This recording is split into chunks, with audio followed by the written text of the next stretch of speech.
Most real estate investors calculate their returns completely wrong, and it's costing them thousands in missed opportunities. I see people bragging about their rental property making 20% returns when they're actually losing money. Here's the thing about cash-on-cash return that nobody talks about. It's not your total property value that matters, it's only the cash you actually put down.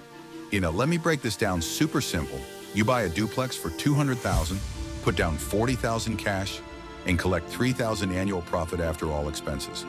Your cash-on-cash return is 7.5%, not the 1.5% if you calculated it wrong using the full property price. Now here's where it gets interesting. That same $40,000 in REITs might give you 8% with zero headaches. No midnight toilet calls, no tenant drama, just passive income. But here's the kicker. Real estate has leverage working for you. Your tenant is literally paying down your mortgage while you sleep. The stock market can't give you that.